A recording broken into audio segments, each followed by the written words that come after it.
বাংলাদেশের অনেক শিল্পপতিরা আমাকে ডিরেক্টলি কল দিয়েছে যে মিজান আজহারীকে যদি এনে দিতে পারেন ব্ল্যাঙ্ক চেক দিব, ব্ল্যাঙ্ক চেক অর্থাৎ খালি চেক দিয়ে দিব। আপনি কত টাকা দরকার, আজহারী সাহেবের কত টাকা দরকার, যত ইচ্ছা তত খালি উঠাবেন আর নিয়ে যাবেন। আল্লাহু আকবার। বাংলাদেশের কিছু নামদারি মুনাফিক মার্কা আলেম, তিনাদের মাথা ফুললি খারাপ হয়ে গিয়েছে, ঠিক কিনা? একটা পাগলেও সেই কথা বিশ্বাস করবে না ডক্টর মিজানুর রহমান আল আজহারের মাহফিলে মানুষ নাকি ভাড়া করে নিয়ে এসেছে, ঠিক কিনা? সহ্য না হলে যা হয় আর কি।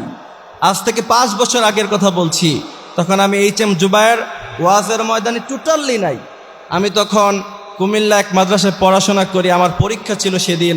শেষ মাহফিল করেছিলেন কুমিল্লা নিমসারে ডক্টর মিজান আজহারী। তিনি যখন সেখানে আসলেন, বাসের উপরে, ছাদের উপরে, টিনের উপরে হাজার হাজার মানুষ দাঁড়িয়ে দেখেছে। সেই দৃশ্য আমি আমার নিজের চোখে দেখেছি, আলহামদুলিল্লাহ পড়ে। এটা তো 5 বছর আগের কথা।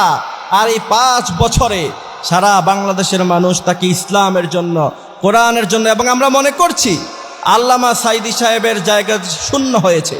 আল্লামা সাঈদী সাহেব পৃথিবী থেকে চলে গিয়েছেন। আমরা বিশ্বাস করি, আমরা আশা রাখি ডক্টর মিজান আজহারী সেই জায়গা পূরণ করবে, ঠিক কিনা? তিনার মাহফিলে মানুষ ভাড়া করে আনা লাগে না, এমনিতেই হাজার হাজার যুবক সেখানে উপস্থিত হয়ে যায়, ঠিক কিনা? এরপরে মিজান আজহারী নাকি টাকার জন্য মাহফিল করে। আরে ভাই, মিজান আজহারীর মতো একটু একটু কথা, ছোট্ট ছোট্ট কথা নাকি আমার সাথে মিলে যায়। আমার কমিটি ফোন দিয়ে বলে যে হুজুর আপনার আলোচনাটা কিছুটা আজহারীর মতো আসে, তাই তো আমার ডেট ফাঁকা থাকে না। সেখানে মিজান আজহারীর ডেট ফাঁকা থাকবে কোথায় থেকে, ঠিক কিনা? তিনি টাকার জন্য মাহফিল করে না, তিনি চাইলে কোটি কোটি টাকা। বাংলাদেশের অনেক শিল্পপতিরা আমাকে ডিরেক্টলি কল দিয়েছে যে মিজান আজহারীকে যদি এনে দিতে পারেন ব্ল্যাঙ্ক চেক দিব, ব্ল্যাঙ্ক চেক অর্থাৎ খালি চেক দিয়ে দিব।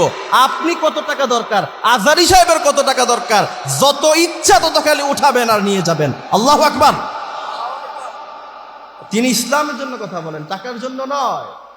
তিনি চাইলে আমেরিকায় যখন তিনি প্রোগ্রাম করে, আমেরিকান প্রবাসীরা আমার আপনার মতো এই 40,000 50,000 টাকা দেয় না, এটা ডলার দেয়, ডলার। কিন্তু তিনি ইসলামের ভালোবাসায়, কোরআনের ভালোবাসায় এসেছেন। তবে আমরা বিশ্বাস করি, আমরা সেটাই বিশ্বাস করি, হেরে যাবে তাদের হিংসা, জিতে যাবে আমাদের ভালোবাসা, ঠিক কিনা?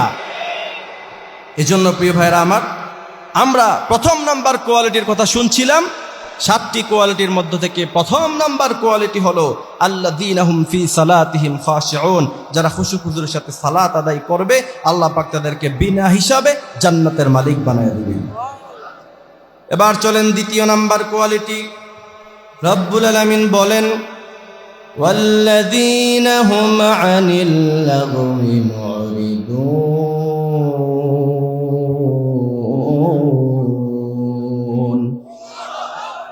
ওয়াল্লাযীনা হুম আনিল লাগwi মুরিদুন। কেউ যদি ডিরেক্টলি কোনো ধরনের কথাবার্তা ছাড়া, হিসাব দেয়া ছাড়া যদি ওয়ারিস সূত্রে জান্নাতের মালিক হতে চায়, সেজন্য অনর্থক কথাবার্তা না বলে তার মুখে সব সময় একজনের জিকির থাকবে। চিৎকার দিয়ে বলেন তিনি কে? অনর্থক কথাবার্তা যারা বলে, বিশ্বনবী সাল্লাল্লাহু আলাইহি সাল্লাম বলছেন, এশারের সালাতের পরে গ্রামে কিছু মুরব্বী আছে, এরা দাঁড়িয়ে থাকে চায়ের হোস্টেলে, ইচ্ছা মতো আড্ডা দেয় আর মানুষের গীবত করে, আছে না নাই? বিশ্বনবী বলছেন, কেউ যদি এশারের সালাত জামাতের সাথে আদায় করে, তারপরে কারো সাথে কোনো কথাবার্তা না বলে ডিরেক্টলি ঘুমিয়ে যায়, আবার ফজরের সালাত জামাতের সাথে আদায় করে, সারা রাত দাঁড়িয়ে থেকে নফল নামাজ আদায় করলে যেই পরিমাণ সওয়াব হয়ে যায়, ওই পরিমাণ সওয়াব আল্লাহ পাক তাকে ঘুমিয়ে ঘুমিয়ে দান করে দেয়।